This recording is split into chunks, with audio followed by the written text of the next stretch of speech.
제가 가진 성경 신약 390쪽에 있습니다. 다 찾으셨으면 제가 봉독하겠습니다. 형제들아, 세상이 너희를 미워하여도 이상히 여기지 말라. 우리는 형제를 사랑함으로 사망에서 옮겨 생명으로 들어간 줄을 알거니와 사랑하지 아니하는 자는 사망에 머물러 있느니라. 그 형제를 미워하는 자마다 살인하는 자니 살인하는 자마다 영생의 그 속에 거하지 아니하는 것을 너희가 아는 바라.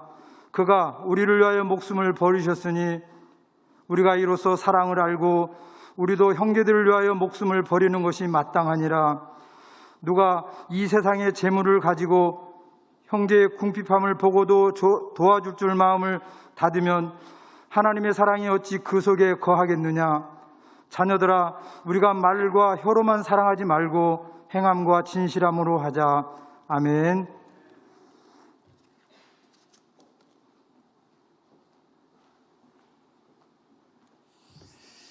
오늘 선교위원회 헌신 예배를 맞아서 오늘 말씀을 전해주실 선교사님을 제가 잠시 소개해드리려고 먼저 나왔습니다. 우리 원로 목사님과 거의 20년 가까운 시간을 함께 보내셨고, 우리 원로 목사님의 귀한 벗 되셨고, 또 우리 모잠비크와 남아공에서 귀한 선교 사역을 감당하시는 김창길 선교사님, 우리 사모님과 함께 열방교회에 와주셨습니다. 우리 원로 목사님과 또 사모님과의 그 깊은 관계 속에서 맺어왔던 그 사랑을 오늘 또 교제하면서 많이 고백해 주셨고 나눠주셨는데, 원로 목사님이 계시지 않는 열방교회는 우리 선교사님 처음 오신 것인데요, 우리 원로 목사님의 목까지 우리가 힘찬 박수로 환영해 드렸으면 좋겠거든요. 우리 선교사님 나오실 때 큰 박수로 환영하시겠습니다.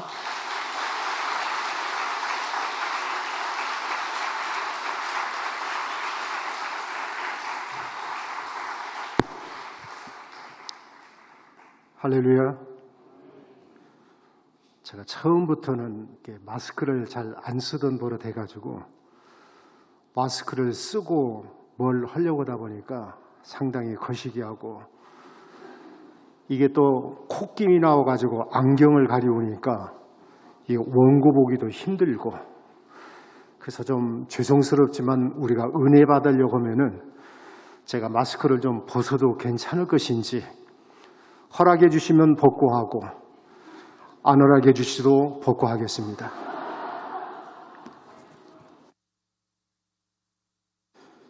우리 담임 목사님 소개해 주셨지만은 마땅히 이곳에 계셔야 할 분이 계시지 않는 것이 너무나 마음이 아프고 참 속이 많이 상합니다.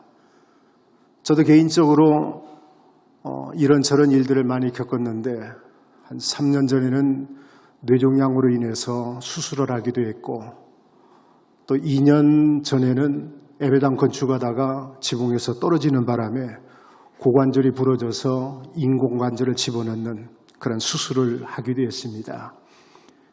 이런저런 어려운 가운데서도 그래도 하나님께서 우리에게 사명이 있기 때문에 생명을 연장해 주셨고, 오늘 여러분들과 이렇게 함께 만나서 찬양하고 예배 드릴 수 있게 되어진 것이 얼마나 감사하고 행복한지 모르겠습니다.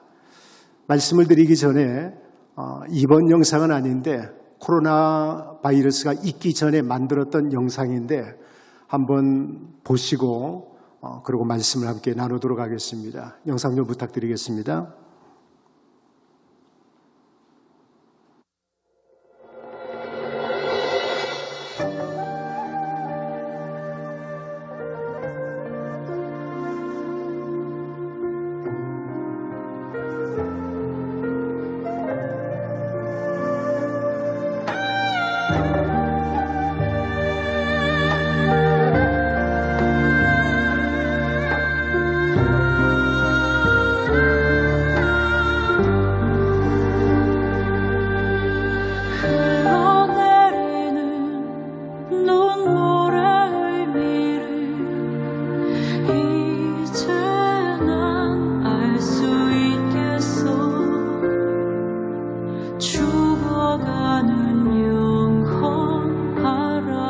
사랑하시는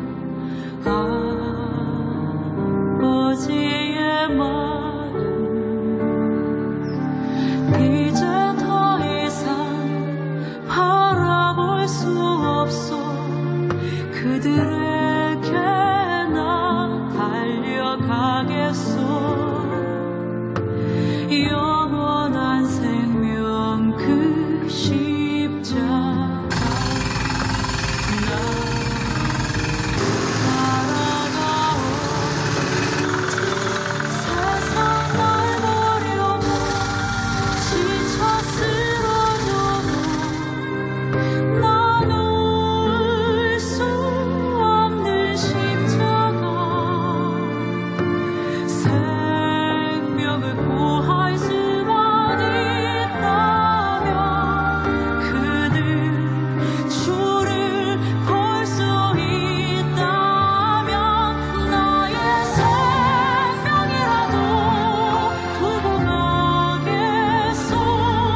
주님 가신 그 길처럼 단 한 번만이라도 아버지 위해 아낌없이 드릴 테요.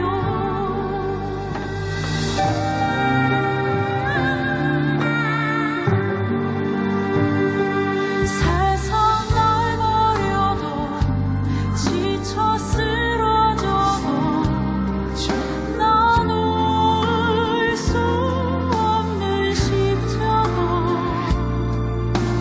생명을 구할 수만 있다면 그들 주를 볼 수 있다면 나의 생명이라도 두고 가겠소. 주님 가신 그 길처럼 단 한 번만이라도 아버지 위해 아낌없이 드릴 테요. 나의 가슴 속에서 흐르는 눈물 내 아버지 사랑이죠. 이제 울지 말아요. 세상으로 가.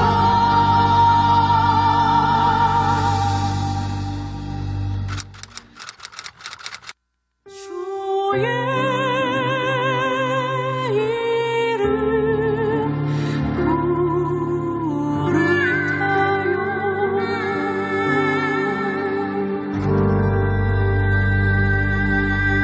살아계신 우리 아버지 하나님, 아무리 돌아보고 또 뒤돌아봐도 부족함과 연약함 투성인 저희들 가운데 믿음을 주시어서 하나님의 거룩하심을 찬송케 하시고 오늘도 거룩한 성의를 지키게 하여 주시오며, 특별히 이 한 시간 우리 선교의 헌신을 다짐하며 하나님 앞에 예배할 수 있도록 보고 주심을 감사를 드립니다. 오늘 이 한 시간 우리의 마음의 문을 활짝 열어주시어서 주님이 주시는 그 말씀을 우리 마음속에 담게 하여 주시고, 그 말씀을 통해서 치유되어지며 회복되어지게 하게 하시고, 우리의 헌신이 다시 한번 주님 앞에 다짐이 되어질 수 있도록 축복해 주옵소서. 예수님 이름으로 간절히 기도하옵나이다. 아멘. 고국에 오기는 왔지만은 만나는 사람들마다 안녕하십니까? 평안하십니까? 이렇게 인사를 해야 되는데 안녕하십니까? 라고 질문하기가 참 멋쩍은 그러한 세상이 되어져 버렸습니다. 코로나 바이러스라고 하는 복병은 우리의 사역의 제한을 아주 제한시켜 버렸고요. 늘 스스럼 없이 만나서 교제하고 찬송하고 했었던 우리 주변의 사람들도 이제는 제한되어진 만남을 통해서 교제마저도 쉽지 않는 그러한 험한 세상에 우리가 하루하루를 살아가고 있습니다. 이렇게 모든 것이 제한되어진 상황이지만은 그래도 우리 주님의 나라와 영광을 위해서 열정을 가지고 일할 수 있도록 변함없는 사랑으로 후원해 주시고 기도해 주시는 우리 열방교회 당회와 성도 여러분들에게 이 자리를 빌어서 진심으로 감사의 말씀을 드립니다. 제가 섬기고 있는 사역의 활동 범위는 가까운 데는 20km 정도 가면은 예배당이 있지만은 멀게는 700km, 800km까지 움직여야만이 사역할 수 있는 이런 활동 범위가 있습니다. 그런데 코로나 바이러스가 창궐하면서 모든 국경이 문이 닫히게 되어졌고요. 이동도 제한되어짐으로 인해서 사역지를 가고 싶어도 갈 수가 없는 그런 안타까움 속에서 하루하루를 보내고 있습니다. 코로나 바이러스에 인해서 육로로 통하는 모든 국경들이 하나같이 다 닫혀져 버렸고요. 도와 도 사이를 넘어가는 데 있어서도 움직일 수 없는 이런 극히 제한적인 삶을 살아가고 있습니다. 야간에는 통행금지로 인해서 움직일 수가 없고 코로나 바이러스가 창궐하다 보니까 예배 모임마저도 중지되어져서 이렇게 함께 모여서 찬송하고 예배할 수 있다고 하는 것을 이제는 꿈도 꿀 수 없는 그런 모습이 되어져 버렸습니다. 많은 선교사님들이 각 선교지에서 정말로 죽을 힘을 다해서 사역하는 많은 분들의 모습을 바라보게 되어집니다. 그런데 선교사님들이 처음에 사역지에 도착하게 되어지면은 나름대로 하나님의 인도하심과 도우심을 구하면서 어떤 사역이 정말로 주님께서 기뻐하시고 어떤 사역을 해야 정말로 내가 우리 주님 앞에 칭찬받는 사역을 할 수 있을 것인가에 대해서 많은 고민을 하게 되어집니다. 이러한 고민을 하면서 어떤 선교사님은 교회 개척에 중점을 두고 그 교회를 섬기기 위해서 애쓰시는 분들도 계시고요. 어떤 분들은 특별한 언어의 은사로 인해서 성경 번역에 힘쓰시는 이러한 선교사님들 계시고 어떤 분들은 빵을 준비를 해서 헐벗고 굶주린 그들을 위로하면서 말씀을 전하는 이러한 사역들을 하고 있습니다. 그렇지만 저는 기도를 하면서 어떤 사역이 아프리카에서 정말로 필요하고 제가 할 수 있는 일일까 고민하던 가운데 교회의 지도자들을 깨우는 것이 가장 시급하다고 하는 생각을 갖게 되어졌고요. 이러한 확신 속에서 지금은 남아공과 모잠비크의 오지 사역지를 돌아다니면서 현지 목사님들을 모아놓고 훈련하는 프로그램을 첫 번째 사역으로 하고 있습니다. 특히나 이 서던 아프리카에 있는 우리 목사님들 가운데 우리처럼 정규적인 신학 훈련을 받고 목사가 되어진 것이 아니라 그저 교회에서 이렇게 신앙생활 하다가 뭔가 좀 가슴이 뜨겁고 내가 뭔가 좀 할 수 있다 싶으면은 나 오늘부터 목사하려한다. 자기 혼자 저 혼자 목사라고 선포하고 그리고 그 다음 주부터 자기 집에 모여서 개척 예배를 시작합니다. 혹시 이 가운데 기도하시다가 목사 편하게 되실 분이 계시면은 아프리카 오시면은 금방 될 수가 있습니다. 그런데 사실 이 목회가 정규적인 훈련을 통해서 열심히 기도하고 땀 흘리고 노력을 해도 쉽지 않은 것이 목회인데 학문적으로도 그렇지만 신앙적으로도 한 번도 훈련을 받아본 경험이 없는 사람들이 목회를 하다 보니까 예배당의 교회라고 한 이름은 있기는 하지만은 우리처럼 이렇게 모여서 경건하게 예배하는 모습은 찾아볼 수가 없고요. 어떤 때는 예배 시간에 앉아 있다 보면은 내가 지금 예배 시간에 예배당에 앉아 있는 것인지 아니면 어떤 나이트 클럽에 와 있는 것인지 좀 헷갈릴 때도 종종 있게 되어집니다. 서던 아프리카의 목사님들 가운데 95%가 이렇게 자기 혼자 목사가 되어져서 목회하는 사람들이 대다수다 보니까 목회의 방향도 없고 설교에 대한 텍스트도 없고 그래서 이분들을 모아놓고 훈련을 하는데요. 우리 한국처럼 조직 신학이 어떻고 실력 이런 훈련을 하는 것이 아니라 우리 한국 교회로 치자면은 새 신자들이 교회에 등록을 했었을 때에 그분들에게 가르치는 신앙의 훈련입니다. 예수님은 누구신지, 왜 우리가 예수 그리스도를 꼭 믿어야 되는 것인지, 왜 우리가 죄를 지으면 안 되는 것인지 이러한 신앙의 가장 기초적인 말씀을 통해서 그들을 훈련하는 프로그램을 갖게 되어집니다. 그래서 이게 좀 외형적에서 이렇게 가르치면 안 돼. 또 실제적으로 문제를 부딪히다 보면은 어려운 일들도 덜어는 있게 되어집니다. 모자비크의 시부토라고 하는 시골 지역이 있는데 그 지역에 가서 목사님들을 훈련하는 프로그램을 진행하고 있었습니다. 그런데 그 가운데 나이 좀 지긋하신 목사님이 한 분이 계시는데 이 목사님이 목회를 하기 이전에, 그러니까 성경을 알기 이전에 부인을 얻었는데 한 명이 아니고 3명을 얻었습니다. 3명을 얻었는데 이분이 와서 말씀하시기를 성경적으로는 분명히 한 사람이 한 사람과 결혼하게 그렇게 되어졌는데 저는 이렇게 3명의 부인이 있습니다. 이제 와서 깨닫고 보니까 이게 잘못되어졌다는 사실을 알겠는데 그러면 이 중에 누구를 버려야 되겠습니까? 저는 아직도 그 대답을 못 찾아가지고 혹시 여러분들에게 그런 지혜가 있으시면 저한테 좀 알려주시면 좋겠어요. 신앙생활을 하고 목회를 한다고 그러면서도 성경과는 전혀 관계가 없는, 예배 시간에 모여서 예배하며 찬양하기보다는 그저 예배 시간에 조상신을 불려드리는 의식을 행하기도 하고 좀 심각한 데는 염소를 잡아서 제사를 지내기도 하고, 이것이 아프리카 교회의 현실입니다. 그래서 이러한 분들을 모아놓고 말씀드린 것처럼 그렇게 목회하면 안 된다라고 가르치는 훈련 사역입니다. 두 번째로는 영상을 통해서도 말씀을 드렸습니다마는 예배당을 건축하는 사역도 덤으로 하게 되어졌습니다.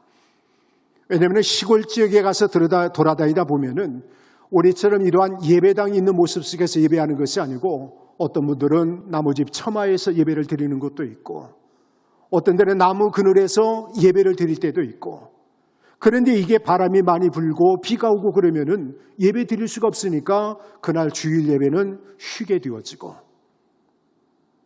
특히나 이제 오지 사역지에 가서 현지에 있는 목사님들을 한 곳에 모일 수 있는 구심점을 찾아야 되겠는데 그 구심점을 찾는 데는 예배당 건축만큼 좋은 것이 없더라고요. 마침 또 하나님께서 그러한 은혜를 주셔서 우리 한국교회의 성도들로 하여금 곳곳에 예배당을 건축할 수 있도록 은혜를 베풀어 주셨는데, 감사하게도 지금까지 12개의 예배당을 건축해서 하나님 앞에 봉헌 예배를 드렸고 그 교회를 중심으로 해서 지역의 목회자들을 모아하는 이러한 사역을 겸하고 있습니다. 세 번째로 제가 중점적으로 하고 있는 사역 가운데 하나는 고아들을 돌보는 사역입니다. 이 고아라고 하는 개념이 우리 한국처럼 엄마, 아빠가 다 없는 이러한 고아들도 있지만은 아프리카의 고아들은 대부분은 엄마는 있는데 아빠는 없는 고아들이 참 많이 있습니다. 왜냐하면은 이 아프리카의 못된 거시기들이 희만 뿌려놓고 갔지 그 아이에 대해서는 책임을 지지 않는 이러한 일들이 비일비재해요. 그래서 결혼 후가 됐든지 결혼 전에 됐든지 자매들이 아이들을 하나둘씩은 낳아서 양육하고 있는데 문제는 경제적인 활동이 없다 보니까 이 아이들을 먹일 만한 환경이 되어지질 않은 겁니다. 그래서 현지 교회와 더불어서 연합사역을 하는 것이, 제가 담당하는 것은 1년에 2차례씩 3박 4일 동안 이 아이들을 위해서 바이블 캠프를 개최를 합니다. 물론 바이블 캠프를 통해서 하나님의 말씀을 가르치는 것도 중요한 부분 중에 하나이지만은 그것보다 더 중요한 것은 3박 4일 동안 이 아이들이 마음껏 배불리 먹을 수 있도록 그러한 환경을 만들어주는데 초점을 두고 있습니다. 이러한 일들을 하다 보니까 어떤 때는 참 마음이 아팠던 것이, 그동안에 먹지 못했던 아이들이 와서 먹을 것이 많다 보니까 이것저것 주워 먹다가 배탈이 나서 그 캠프에 끝까지 참여하지 못하고 돌아가는 이러한 모습들을 바라보면서 이들을 정말로 어떻게 해야 될 것인가에 대한 고민에 빠지게 되어집니다. 그러나 지금은 할 수 있는 일들이 극히 제한적이 되어져 버렸습니다. 정말로 마음이 아프고 답답한 것 중에 하나는 국경이 닫혀서 아무것도 할 수 없는 그저 발만 동동 구르는 사이에 사역자 두 분이 세상을 떠나는 아픔을 겪게 되어졌어요. 낯선 타국 땅에서 이런저런 일들을 겪으면서 올해로 21년 차 사역을 하고 있습니다. 그런데 19년여 동안 함께 동행했던 모자비크의 데이빗이라고 하는 목사님이 지난 1월 8일 날 간경화로 세상을 떠나게 되어졌고요. 지난 4월 7일에는 남아공에서 함께 사역했던 시비야 목사님께서 전립선 암으로 세상을 떠나게 되어졌습니다. 특히 데이빗 목사님 같은 경우에는 2004년도에 이분을 처음 만나서 이분을 훈련하고 신학교에 보내서 제 손으로 안수하여 세운 귀한 사역자인데 이렇게 갑작스럽게 우리의 곁을 떠나고 나니까 그 마음의 아픔은 여러분들이 이미 경험하시기 때문에 어떤 아픔인지 이해가 되어지리라고 생각이 되어집니다. 이제 사역지로 돌아가게 되어지면 그들의 가족들을 만나서 위로를 하기는 해야 되겠는데 도대체 무슨 말로 그들을 위로해야 될 것인지 하나님 앞에 기도 제목이 되어져 있습니다. 어쩌면 코로나 바이러스 팬데믹으로 인해서 우리 모두가 다 힘들고 어려운 시간을 보내고 있지만은 아프리카에 있는 우리 성도들의 모습을 생각하면은 정말로 마음이 무너질 것 같은 그런 절박한 심정이에요. 그래도 우리 한국은 복지나 이런저런 시설이 잘 돼 있기 때문에 기본적으로 먹고 사는 문제에 대해서는 크게 염려가 되어지지 않지만은 아프리카의 사람들은 하루 벌어서 하루를 먹고 사는 그러한 사람들입니다. 주로 남자들은 가든웍을 통해서 하루 일자리를 구해서 일하고 있고요. 여자분들은 가드너 메이드 역을 통해서 생계를 그렇게 꾸려나가고 있습니다. 그런데 코로나로 인해서 모든 모임이 제한이 되어지고 지역이 통제되어져 있다 보니까는 할 수 있는 일들이 아무것도 없는데 그렇다고 해서 우리처럼 국가에서 뭔가를 도와줄 수 있는 그러한 형편도 아니고 그저 이틀이고 3일이고 굶고 앉아있는 그들의 모습을 바라보면은 도대체 이들을 어떻게 도와야 될 것인지 답이 나오질 않는 것 같아요. 그래서 간혹 그런 생각도 해보게 되어집니다. 우리나라 커피 한두 잔 값이면은 그분들에게는 2, 3일을 먹을 수 있는 식량이 되어지는데 그렇다고 해서 우리가 누리고 있는 이 환경을 원망하는 것은 아닙니다. 우리도 과거에 그렇게 힘들고 어려운 시간들이 있었지만은 하나님의 은혜로 인하여 오늘의 우리의 삶이 되어졌기 때문에 하나님 앞에 감사도 해야 되겠지만은 이제는 감사를 흘러보내줄 줄 아는 저와 여러분들이 되어졌으면 좋겠습니다. 이러한 삶의 현장을 지켜보는 선교사로서 이들을 돕기는 도와야 되겠는데 어떻게 하지 않은 안타까운 마음으로 늘 하나님의 은혜를 구하고 있는데 하루는 집사람의 폐 건강이 많이 안 좋아져서 치료를 위해서 한국을 와야 될 것인지 아니면 그대로 머물러야 될 것인지 고민하면서 하나님의 인도하심을 구하고 있었습니다. 그런데 마침 정읍에서 친구 목사님으로부터 카톡 전화가 왔어요. 아내 선교사가 아프다고 하는 소식을 들은 어느 성도님께서 편치 않은 그 사모님이 한국에 빨리 나오셔서 치료받으셨으면 좋겠습니다라고 하면서 비행기 값을 헌금해 주셨다는 겁니다. 우리 성도 한 분이 이렇게 헌금을 해 주셨으니까 사모님 지체하지 마시고 빨리 나오셔서 한국에 와서 치료를 받았으면 좋겠다라고 하는 그런 연락을 받았습니다. 그런데 저희 부부는요. 이 전화를 받는 순간 하나님의 섭리가 얼마나 신기하고 놀랍던지 그 은혜가 얼마나 감사하던지 전화를 주신 목사님께는 목사님 감사합니다 인사 한마디 남기고 바로 저희들은 그 돈을 가지고 슈퍼로 달려갔습니다. 그리고 현지인들의 기본 식량이 되어지는 옥수수 가루와 식용유, 통조림, 콩 기본적인 식량 재료를 준비해 가지고 성도들에게 가서 그들에게 나눠주는 사역을 했습니다. 그리고 다음에 와서 그 목사님께 전화를 해서 목사님, 사실은 한국에 가려고 그랬는데 우리 성도들이 이렇게 힘들어서 그 돈으로 구제하는데 다 써버렸습니다. 그랬더니 목사님께서 내가 쓴 것도 아니고 나눠줬다고 그러니까 뭐라고 말은 못하시고 하여간 거시기하다고만 하고 전화를 끊었습니다. 지금은 모든 예배가 제한되어지고 교회들마다 어려움을 겪고 있습니다. 200여 명 모이던 교회가 7, 8명으로 줄게 되어졌고 소규모의 교회들은 문을 닫고서 정부의 허락이 있었을 때까지 열지 못하는 이러한 답답한 가운데 있습니다. 근데 상황이 이렇다 보니까 그들에게만 강요하면서 주의를 지켜야 된다고, 모여서 함께 예배하고 찬양해야 된다라고 강요하며 그들을 가르칠 수는 없는 모습이 되어진 겁니다. 그렇다고 해서 선교사가 두 손 놓고 정부의 정책만 기다리고 있을 수는 없는 것 아니겠습니까? 그래서 저희 부부는 더욱더 합심해서 함께 기도하면서 이 코로나 시즌을 맞이해서 우리가 어떻게 교회를 세워나가고 어떻게 교회를 이끌어가야 될 것인가에 대해서 고민하던 가운데 이제는 많은 사람을 모아놓고 훈련하는 것도 중요하지만은 소규모 모임을 통해서 소수 정의화를 위해서 프로그램을 개발하고 있고요.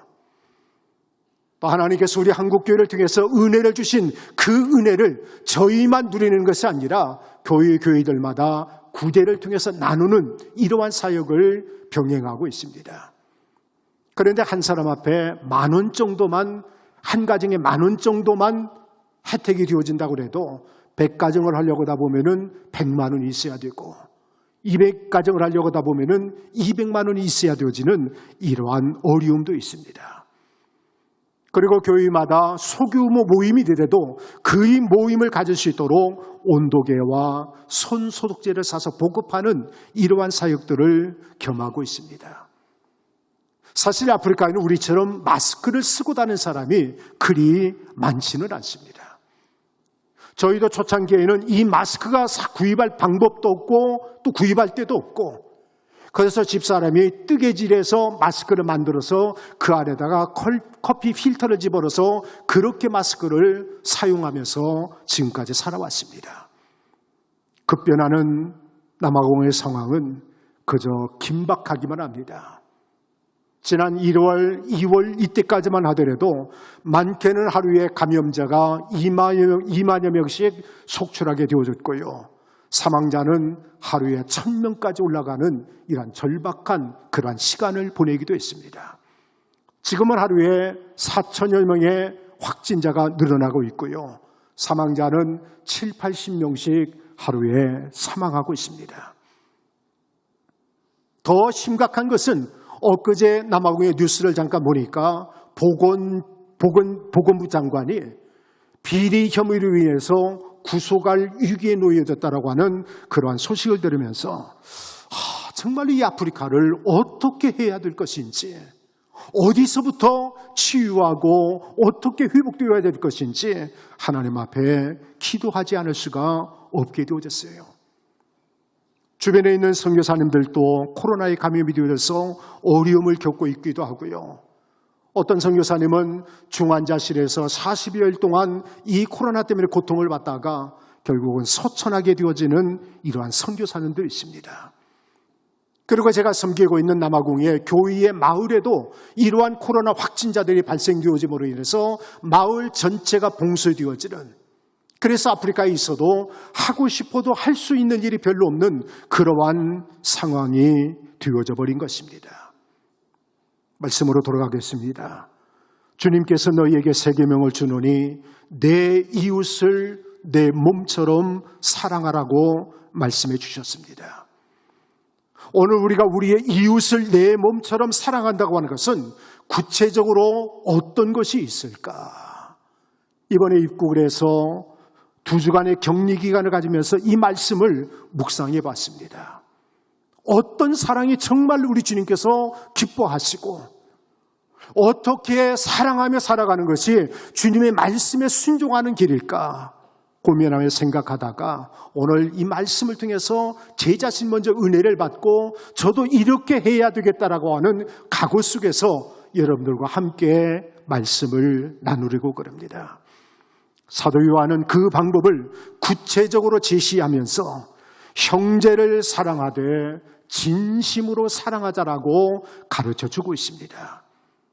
그래서 오늘 저희의 설교 제목도 사랑하며 살겠습니다라고 제목을 정하게 되어졌어요. 먼저는 16절 말씀 보니까 우리가 사랑하며 살아가려고 한다면은 먼저는 그리스도의 사랑을 배울 수 있어야, 우리 예수님께서는 어떤 사랑을 펼치면서 이 세상에 사역을 하셨는지 그 예수님의 발자취를 쫓을 수 있어야 우리가 그 사랑을 실천할 수 있겠다고는 생각을 갖게 되어진 겁니다. 우리를 향한 우리 예수님의 진짜 사랑은 무엇일까요? 성경에 기록되어진 것처럼 오병이의 기적을 통해서 굶주린 자들에게 먹을 것을 나눠주는 것이 진짜 우리 주님의 사랑일런지요? 아니면은 죽을 병에 걸려서 도저히 소망이 없는 사람에게 안수하여 주심으로 인해 그 질병을 치료해 주신 것이 주님의 사랑일런지요? 아니면 우리 앞에 다 막혀 있는 것 같은데 우리 주님이 찾아오셔서 그 문제를 해결하여 주심으로 인하여 우리 앞길이 활짝 열려졌을 때에 이게 우리 주님의 사랑일런지요? 물론 이러한 것들이 우리를 사랑하시는 주님의 응답일 수도 있습니다. 그러나 진짜 우리를 향한 우리 주님의 사랑은 바로 저와 여러분들을 위해서 십자가에 죽으셨다고 하는 것.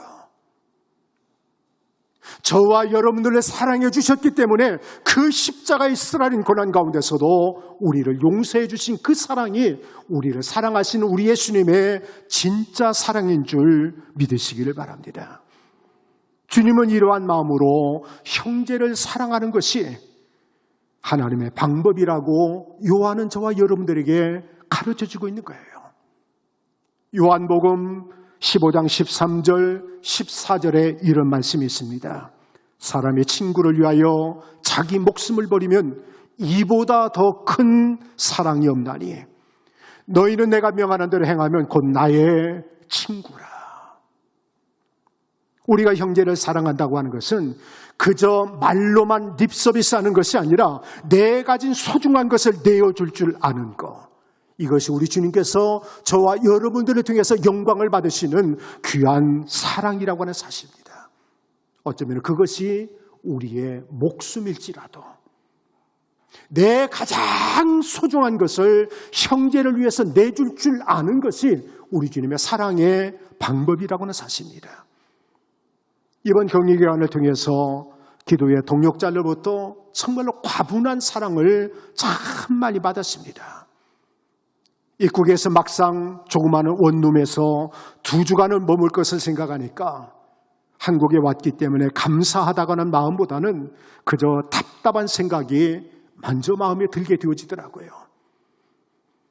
그리고 사역의 현장에 있으면서 유튜브나 잠깐 이런 뉴스를 통해서 보게 되어지면은 이렇게 입국자들이 있게 되어지면은 참 여러 가지 유문품들을 많이 보내주시더라고요. 그래서 저도 들어오면은 그런 유문품을 다 주는 줄 알았어요. 근데 저는 딱 들어오니까 서울시로부터 저에게 준 것이 손소독제 하나, 쓰레기 봉투 하나, 종이 채운게 2개, 마스크 10장, 그리고 주의하라고 노티스 주는 종이 몇 장, 이게 다더라고요. 그래서 2주를 어떻게 버텨야 되지 이렇게 걱정하고 있는데 그 걱정을 하고 있는 이 못난 선교사를 책망하며 바라보신 하나님께서는 사랑의 손길을 통해서 택배를 통하여 먹을 것을 보내주기 시작하시는데 정말 한국이 이렇게 좋아진 줄을 미처 몰랐습니다. 사역의 현장에 있으면서도 우리 대한민국이 정말로 살기 좋은 나라라고 자랑하면서 우리도 기도해서 우리 한국처럼 우리도 잘 사는 이러한 아프리카를 만들자라고 가르치고 있는데 막상 제가 와서 그 사랑을 받고 나서 보니까 정말 우리 한국이 이렇게 좋은 나라구라는 사실을 깨닫게 되어진 겁니다. 지인들과 함께 통화를 마치고 난 후에 얼마 지나지 않았는데 각종 국거리와 다양한 반찬들이 그저 택배를 통해서 오기 시작하는데 이거 진짜로 전라도 말로 거시기하게 많게 되어지더라고요. 아프리카 말로는 씨야봉가, 감사하다는 말밖에 더 표현할 방법이 없더라고요. 염려했었던 마음은 온데간데 없어지고 그 먹는 것을 바라보는 순간 얼굴에 미소가 띄기 시작하고 마음에 평안이 오기 시작하더라고요. 그래서 그때에 내가 이렇게 속물이구나. 사실 그때 더 깊이 깨닫게 되어졌습니다. 그런데 그 가운데 한 가지 눈에 띄는 물건이 있는데 신문지로 몇 번이나 포장한 것을 열어보니까 그 속에 귀한 산삼 셋뿌리가 들어져 있더라고요. 저는 태어나서 산삼을 처음 봤습니다. 제가 생각하기로는 산삼은 귀하다라고 하는 것을 알고 있지 아무에게나 줄 수 있는 그런 것이 아니라는 것쯤은 알고 있습니다. 그런데 그 어느 목사님께서 선교사를 사랑하는 그 마음속에서 그 산삼을 저에게 보내주신 거예요. 정말로 그 하나님의 사랑을 마음속에 품고 형제를 사랑하고자 하는 그 사랑의 마음이 그 가운데 없었다고 한다면 이게 가능한 일이나 되겠습니까? 이 귀한 것이 그분에게는 먹고 남아서 더 이상 쓸데없어서 그것을 저에게 보내준 것이겠느냐 이 말입니다. 자신에게는 정말로 소중하고 귀한 것 중에 귀한 것이지만은 그래도 형제를 사랑하는 마음속에서 자기의 것을 내어준 그분의 사랑.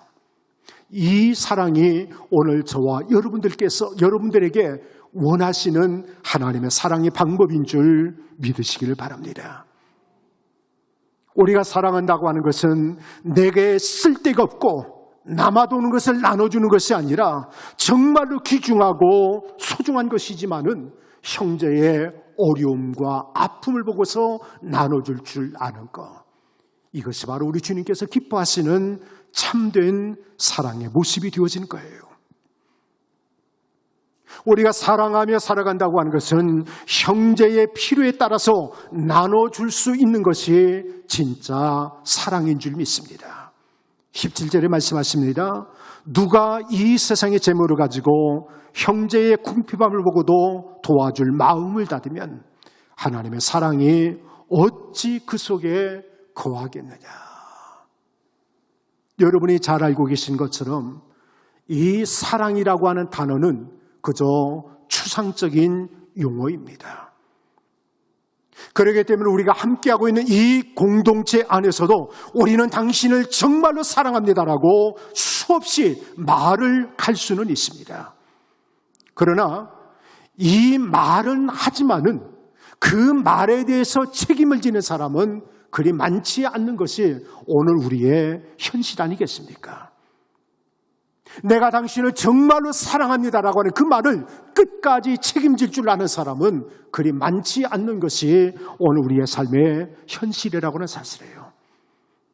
다시 말해서 사랑한다 하면서도 여기에 행함이 빠져 있다고 한다면 그 사랑은 온전한 사랑이라고 말할 수 없게 되어지는 겁니다.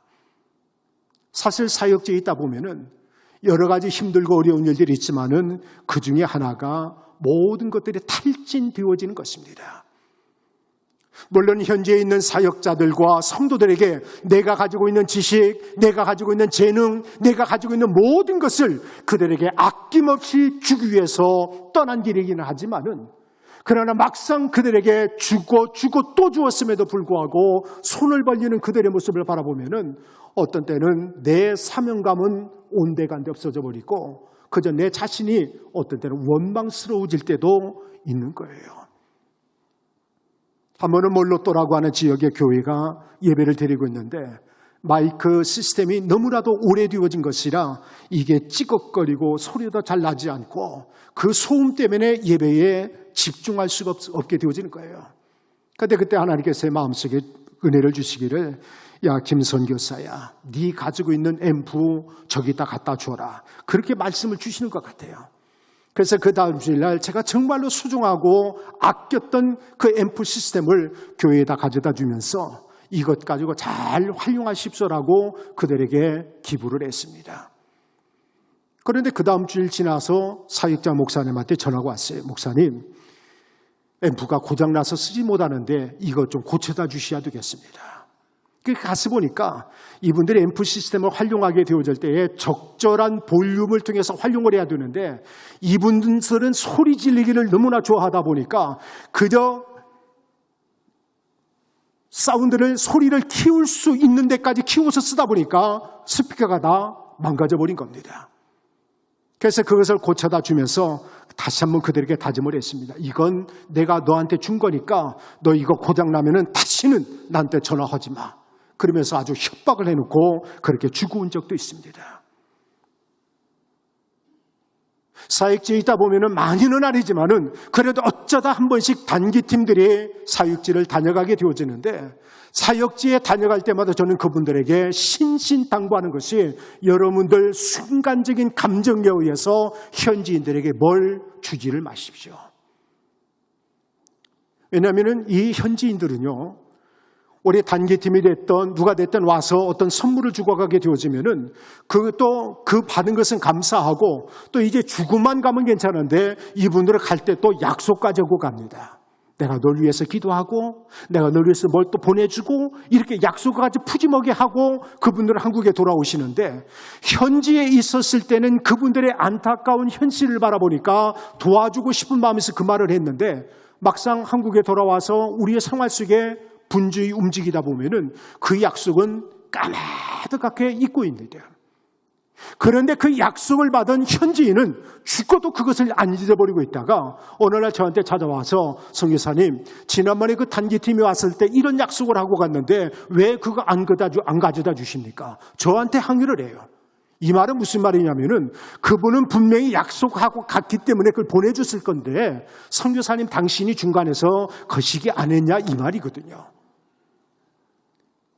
그러면 단기팀이 왔었을 때에 현지인들이 신앙적으로 구걸하는 신자가 아니라 자립할 수 있는 성도로서 자리매김을 해나가야 되는데 그런 일들이 반복되어지다 보면은 오히려 그들의 영혼마저 망가져버리는 이러한 안타까운 일들이 벌어나고 있는 겁니다.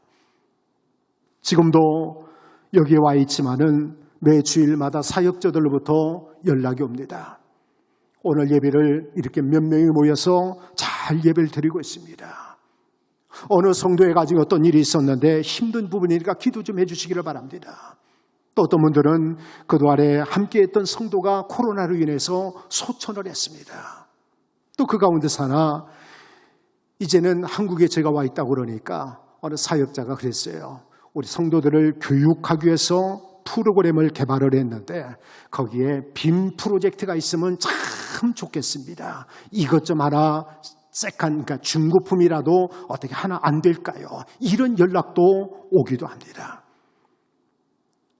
그렇게 주고 또 주었음에도 불구하고 이들은 우리를 위해서 뭘 하려고 하는 것이 아니라 또 그들의 신앙 또한 성장해서 남을 위해서 무엇을 섬기려고 하기보다는 계속해서 손 벌리는 이들의 모습을 바라보면은 속상할 때가 한두 번이 아니거든요. 그래도 우리 부부가 해야 할 일은, 그래도 저희 부부가 그 땅에 가게 되어진 목적은 그들로 하여금 건강하게 신앙생활 할 수 있도록 돕기 위해서 떠난 길이기 때문에 그래서 지금도 그들의 기도의 제목을 함께 나누면서 협력하는 일들을 하고 있습니다. 요한은 구체적으로 형제의 필요에 따라서 돕는 것이 진짜 사랑이라고 가르쳐주고 있습니다. 우리는 어떻습니까? 우리가 그리스도 예수 안에서 우리 주님의 사랑을 몽땅 받고 살아가는 저와 여러분들일진데 우리는 우리의 이웃을 위해서 얼마만큼 우리의 소중한 것을 내주었을까요? 형제의 궁핍함을 보고도 도와주는 것이 형제를 사랑하는 것이라고 다시 한번 저들에게 말씀해 주고 있는 겁니다. 결국 우리가 사랑하며 산다고 하는 것은 우리에게 있어서 구체적인 행동이 없다고 한다면은 그 사랑은 울리는 꽹과리와 같은 모습이 되어질 겁니다. 18절에서 말씀하시죠. 자녀들아, 우리가 말과 혀로만 하지 말고 행함과 진실함으로 하자. 행함과 진실함으로 하자. 저희 어머니가 올해로 92세가 되셨습니다. 연로하신 어머니기도 하시지만은 어떤 재산이 풍요롭고 그런 모습은 아니고요. 자녀들이 주어지는 용돈과 정부의 보조금 이런 것들을 통해서 사실 그런 생활을 하고 계시는데 어느 날 후원 통장에 어머니의 이름으로 400만 원이라고 하는 큰 돈이 입금이 되어졌어요. 그래서 깜짝 놀라서 어머니에게 전화를 드렸습니다. 어머니, 이게 무슨 돈인데 이렇게 보내주셨습니까? 라고 어머니께 여쭈니까 어머니 하시는 말씀이 오늘 목사님 통해서 광고하시는 거 보니까 아프리카에 김선교사 있는 그 지역이 힘들고 어렵다고 하던데 내가 그동안에 소중하게 모아놨던 것인데 이것이 김선교사가 일하는데 조금이라도 도움이 되어줬으면 좋겠다라고 그러면서 그래서 보내준 것이기 때문에 그 돈을 잘 썼으면 좋겠다라고 그렇게 말씀해 주시더라고요. 사랑은 우리의 마음속에만 머물러 있는 것이 아니라 행동으로 나타나야만이 진짜 사랑이 되어지는 거예요. 다시 말해서 말과 혀로만 하는 것이 아니라 구체적인 행동이 있어야 그게 주님이 기뻐하시는 참된 사랑이 되어진다는 사실입니다. 형제의 아픔을 함께 나눌 줄 알고 형제의 어려운 짐을 함께 나눠줄 줄 알고 어쩌면 내 목숨을 내놓고서라도 형제의 필요를 채워주는 그 사랑. 오늘 주님께서 저와 여러분들에게 요구하시는 바로 이 사랑이라고 하는 사실을 다시 한번 우리 마음속에 새기는 시간이 되어졌으면 좋겠습니다. 코로나 바이러스로 인해서 우리의 모든 삶의 리듬이 깨어져 버렸고 우리 또한 수많은 스트레스 가운데 하루하루를 살아가고 있습니다. 이러한 스트레스가 크게 찬 이러한 가운데서 한번 여러분들에게 질문해보고 싶습니다. 여러분은 지금 행복하십니까? 오늘 우리가 하나님 앞에 헌신을 다짐하는 우리의 모습은 정말로 행복하기 때문에 하나님 앞에 헌신을 다짐하고 있는 것일까요? 우리가 어떻게 살아야 정말로 이 험한 세상길 가운데서 행복하게 살아갈 수가 있을까요? 우리가 어떻게 신앙생활을 해야 주님이 기뻐하시는 행복한 삶을 살아갈 수가 있을까요? 저희 부부도 이 질문을 우리 스스로에게 해봤습니다. 나는 정말로 선교사로서 행복하게 사역하고 있는 것일까?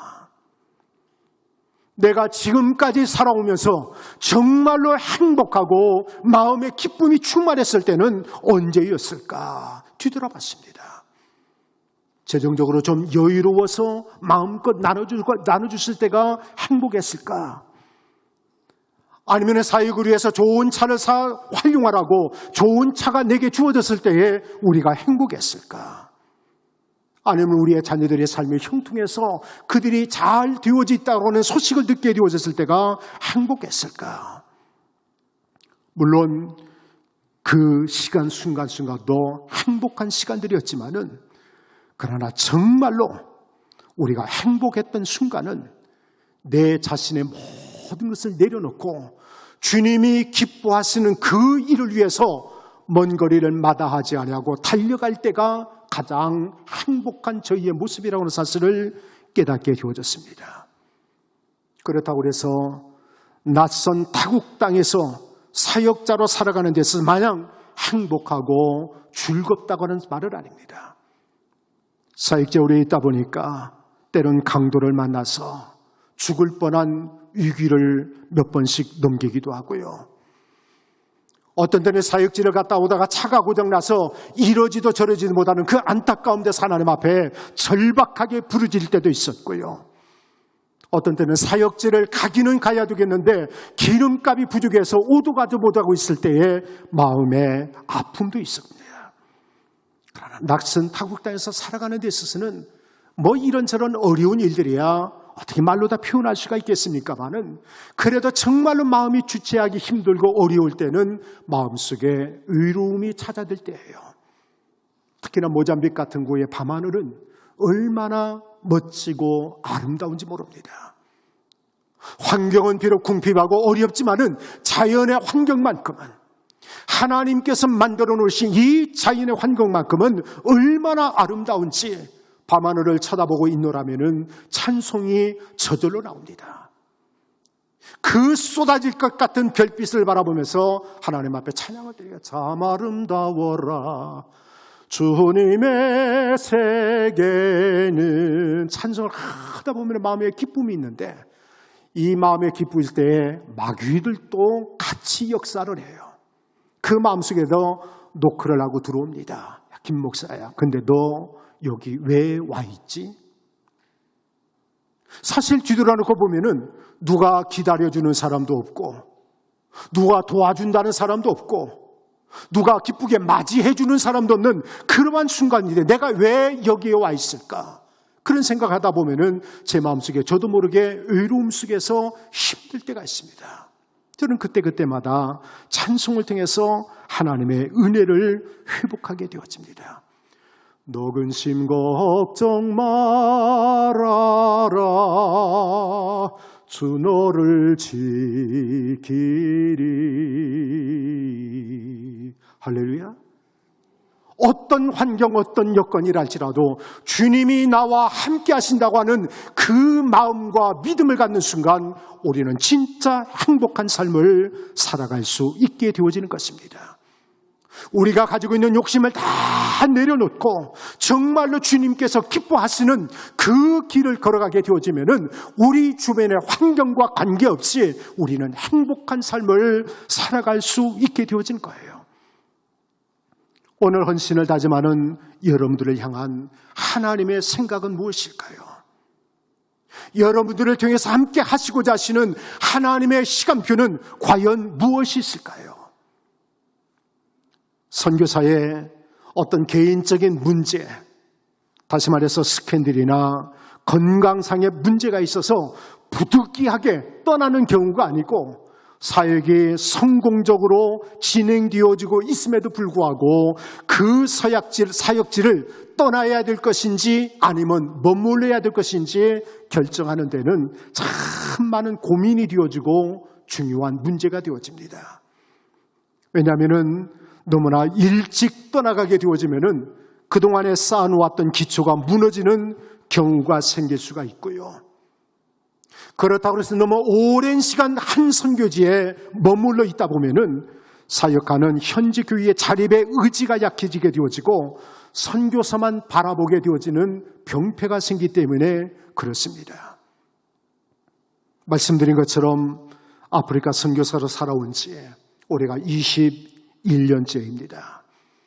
그동안에 거주하던 프레토리아의 주변에는 6개의 교회가 있어서 섬기고 있었는데, 감사하게 교회가 어느 정도도 성장을 했고, 또 작년을 기준으로 해서 6개의 지역의 예배당 건축도 잘 마쳤습니다. 이제는 저희가 특별히 도와주지 않아도 그들 스스로가 뭔가를 해나갈 수 있는 가장 기초적인 여건은 만들어 주어진 거예요. 이러한 환경을 바라보면서 이 부부가 기도하면서 결정하기를, 우리의 시간이 그리 많이 남지는 않았지만은 그들 우리가 한 번만 더 우리 주님을 위해서 죽읍시다. 한 번만 더 주님이 기뻐하시는 그 길을 위해서 걸어갑시다. 이렇게 다짐을 하고 저희가 시골로 이사를 했습니다. 도시에 가졌던 모든 기득권을 뒤로하고 작년 10월 27일 날 저희가 살던 프레토리아에서 약 450km 떨어진 시골 마을로 이사를 했습니다. 근데 막상 시골로 이사를 하니까 화려한 불빛 대신 우리를 반겨주는 것은 수많은 모깃대와 그 불을 켜놓으면은 저는 세상에 벌레의 종류가 그렇게 많은지를 미처 몰랐습니다. 그렇지만 시골 생활 가운데 정말로 힘들고 어려운 것은 이 정전이 시도 때도 없이 드는데 하루에 2번, 3번은 보통이고요. 어떤 때는 전기가 나가서 47시간 전기가 들어오지 않을 때도 있었습니다. 그런데 문제는 그동안에 저희들이 한국에 있으면서 뭔가 소중한 것, 진짜 먹고 싶은 것, 그 수정한 것을 가져다가 바로 먹는 것이 아니고 냉동고에다 보관해놨다가 정말로 외롭고 고국이 그립고 그럴 때에 꺼내서 하나씩 먹고 하는데 이게 47시간 정전되다 보니까 그 속에 있는 것이 다 상해버린 겁니다. 더 이상 먹을 수가 없어 다 버리게 되셨어요. 그래도 우리 부부는 즐겁고 행복합니다. 왜인 줄 아십니까? 우리 부부가 선교사로 부름을 받아서 인생의 황금기인 40대와 50대를 하나님의 영광과 아프리카의 사역을 위해서 쓰임받았다고 하는 사실이 너무나 감사하고, 그래서 이 부부는 행복하다고 하는 말씀입니다. 우리를 사랑해 주시는 분들, 우리를 기도해 주시는 분들이 종종 그런 말씀을 지금도 하십니다. 김성규 사님, 이제 그만큼 했으니까 이제 나와도 되지 않겠습니까? 지금 들어가려고 한다면 굳이 지금 가지 말고 코로나 바이러스가 좀 잠잠해지면 그때 들어가면 어떻겠습니까? 이런저런 우리를 위하는 마음속에서 권면을 해주신다마는 그분들에게 정말로 죄송한 말씀이지만은 그러한 권면들이 저희 부부에게는 별 도움이 되어지지 않습니다. 그래서 저희는 가능한 한 이 백신 문제가 해결되어지는 대로 살기의 현장으로 돌아가려고 준비를 하고 있는데, 거기에 서 있도록 편안하게 먹고 쉴 수 있는 이러한 환경보다는 가난하고 헐벗은 그들과 더불어 함께 울고 웃을 일을 생각하면은 지금부터 저희의 가슴이 벅차서 뛰기 시작하게 되어진 겁니다. 그렇습니다. 우리가 이 땅에 살아가면서 정말로 행복한 삶을 살아가기를 원하신다고 한다면은 우리가 주님께 가까이 하면 할수록 우리의 행복은 더욱더 커지는 줄 믿으시기를 바랍니다. 친구 하나가 중국에서 올라온 동영상 하나를 보내줬는데 그 동영상을 바라보면서 웃기도 했지만은 깨달은 것이 하나가 있어요. 어느 마을에 효자 아들이 하나가 있었는데 이 아들은 홀로 계신 아버지를 극진히 섬기는 효자 중에 효자였습니다. 그런데 어느 날부터인가 이 아버지가 이 아들이 맛있는 음식을 해줘도 드시지 않고, 과일을 사다 드려도 쳐다보지도 않고, 심지어는 물 한 모금도 마시지 않고 그렇게 침대에만 계시는 겁니다. 그러던 가운데 이웃집 할머니의 부탁을 받은 아들이 말하기를, 아버지, 옆집 할머니가 아버지랑 같이 춤추러 가재요. 그랬더만 이 아버지가 벌떡 일어나서 그 할머니를 쫓아가는 그러한 동영상입니다. 지혜로운 배려. 다시 말해서 우리 주님이 기뻐하시는 사랑의 실천이라고 하는 것은 그 사람의 필요를 채워주는 것이 진짜 사랑인 것이지 내 마음대로 하는 것은 아니라고 하는 것이죠. 우리가 사랑하며 산다고 하는 것은 말로만이 아닌 행동이 있어야 주님이 기뻐하시는 사랑이 되어지는 줄 믿습니다. 우리가 사랑하며 산다고 하는 것은 하나님의 시간에 맞춰서 우리가 순종하며 살아가게 되어질 때에 우리가 정말로 행복한 삶을 살아갈 수 있게 되어지는 것이고요. 그 행복을 통해서 우리는 기쁨 속에 헌신도 할 수 있게 되어지는 거예요. 여러분들 다 아시죠? 주님을 찬양하고 주님의 복음을 전하는 것이 저와 여러분들이 창조되어진 목적이고 우리의 살아가는 삶의 이유인 줄 믿습니다. 우리가 이 땅에 살아가면서 주님과 이웃을 위해서 무엇을 해야 진짜 사랑하며 살아가는 것인지 다시 한번 우리의 예배를 통해서 점검해 보시고 그렇게 살아갈 수 있는 저와 여러분이 되어주시기를 주님의 이름으로 축복합니다. 우리 하루하루의 삶이 주님의 기쁨이 되어지는 아름다운 삶의 모습으로 인해서 험한 세상을 살아가는 저와 여러분들이 정말로 행복하게 신나게 주님이 기뻐하시는 삶을 살아갈 수 있기를 주님의 이름으로 축원합니다.